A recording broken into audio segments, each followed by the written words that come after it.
രാജ്യത്തെ ലഹരി മാഫിയയെ പിഴുതെറിയാൻ പുതിയ കർമ്മ പദ്ധതിയുമായി കേന്ദ്ര സർക്കാർ. നർക്കോട്ടിക്സ് കൺട്രോൾ വിഷൻ ഡോക്യുമെന്റ് എന്ന 3 വർഷത്തെ കർമ്മ പദ്ധതി കേന്ദ്ര ആഭ്യന്തരമന്ത്രി അമിത്ഷാ നാളെ പ്രഖ്യാപിക്കും. PR അരവിന്ദ് വിവരങ്ങളുമായി ചേരുന്നു ഡൽഹിയിൽ നിന്ന്.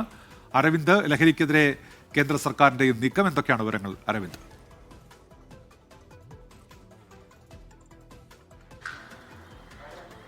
സംസ്ഥാനത്ത് ഓപ്പറേഷൻ തൂഫാനിലൂടെ ലഹരി മാഫിയക്കെതിരെ നടപടി ശക്തമാക്കുമ്പോഴാണ് രാജ്യവ്യാപകമായി വലിയ രീതിയിലുള്ള പരിപാടികളുമായി കേന്ദ്ര സർക്കാർ മുന്നോട്ട് വരുന്നത്. 3 വർഷത്തെ കർമ്മ പദ്ധതിയാണ് നാളെ കേന്ദ്ര സർക്കാർ പ്രഖ്യാപിക്കുക. ലഹരി മാഫിയയെ പൂർണ്ണമായും പിഴുതെറിയുമെന്നതാണ് കേന്ദ്ര സർക്കാർ ഇപ്പോൾ വ്യക്തമാക്കിയിരിക്കുന്നത്. നാർക്കോട്ടിക് കൺട്രോൾ വിഷൻ ഡോക്യുമെന്റ് നാളെ കേന്ദ്ര ആഭ്യന്തരമന്ത്രി അമിത്ഷാ രാജ്യത്തിന് സമർപ്പിക്കും. പ്രധാനമായും ലഹരി മാഫിയകളെ നേരിടാൻ ജില്ലാ അടിസ്ഥാനത്തിൽ പ്രത്യേക നിരീക്ഷണം സാധ്യമാകും. ഇതോടുകൂടി തന്നെ രാജ്യവ്യാപകമായി പുതിയ ഡാറ്റാബേസ് തയ്യാറാക്കാനാണ് കേന്ദ്ര സർക്കാർ തീരുമാനിക്കുന്നത്. ഇതുകൂടെ തന്നെ സംസ്ഥാന ഇന്റലിജൻസ് ബ്യൂറോകളിൽ ലഹരി വിരുദ്ധ പ്രവർത്തനങ്ങൾക്കായി പ്രത്യേക വിഭാഗത്തെ രൂപീകരിക്കുമെന്ന് കൂടി കേന്ദ്ര സർക്കാർ വ്യക്തമാക്കുകയാണ്. എന്തായാലും സംസ്ഥാനങ്ങളുമായി യോജിച്ചുകൊണ്ട് ഒരു പ്രവർത്തനത്തിനാണ് ഇപ്പോൾ കേന്ദ്ര സർക്കാർ നീക്കങ്ങൾ ആരംഭിക്കുന്നത്. അതിന്റെ ആദ്യ 3 വർഷത്തെ കർമ്മ പരിപാടിയാണ്. 2026 മുതൽ 2029 വരെ ഇത് നീണ്ടു നിൽക്കുമെന്നും കേന്ദ്ര സർക്കാർ വ്യക്തമാക്കിയിട്ടുണ്ട്. ഇതിന്റെ ഭാഗമായി രാജ്യത്ത് നാളെ ഏകദേശം 6000-ഓളം ലഹരി മരുന്നുകൾ പിടികൂടുമെന്ന് 6000 കോടിയോളം രൂപയുള്ള ലഹരി മരുന്ന് പിടികൂടുമെന്നും കേന്ദ്ര സർക്കാർ തന്നെ വ്യക്തമാക്കിയിട്ടുണ്ട്.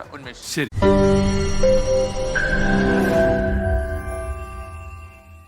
ലോകത്തെവിടെയായാലും ഏത് സമയത്തും 24 വാർത്തകളും ഓഗ്മെന്റഡ് റിയാലിറ്റി പാക്കേജുകളും എക്സ്പ്ലെയിനറുകളും വിശദമായി കാണാൻ ഞങ്ങളുടെ YouTube ചാനൽ നിങ്ങൾക്ക് സബ്സ്ക്രൈബ് ചെയ്യാം.